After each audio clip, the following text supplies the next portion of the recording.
हृद्यं वेदान्तवेद्यं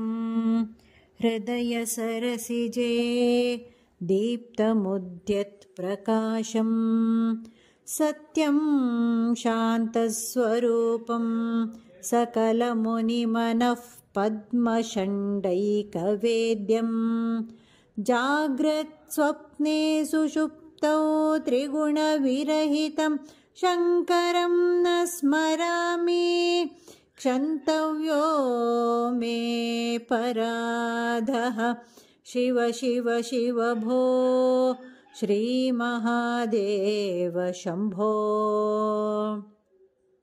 चन्द्रोद्भासितशेखरे स्मर हरे गङ्गाधरे शङ्करे सर्पैर्भूषितकण्ठकर्णविवरे नेत्रोत्थवैश्वानरे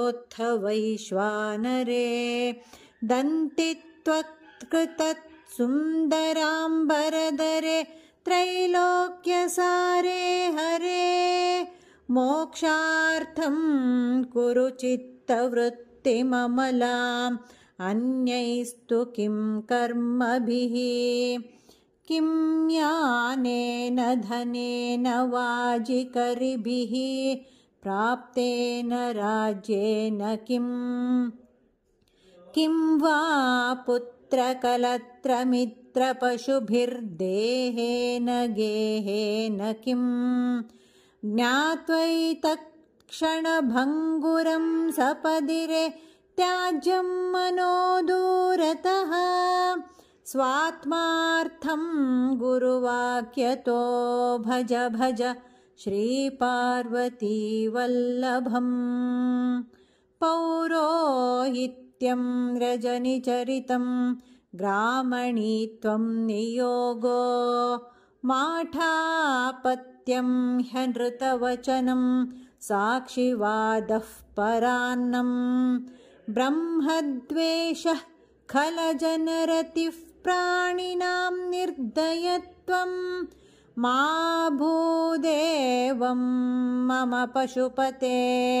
जन्म जन्मान्तरेषु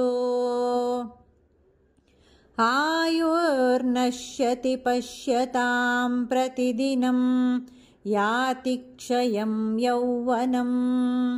प्रत्यायान्ति गताः पुनर्न दिवसाः कालो जगद्भक्षकः लक्ष्मीस्तोयतरङ्गभङ्गचपला विद्युच्छलं जीवितं तस्मान्मां शरणागतं करुणया त्वं रक्ष रक्षाधुना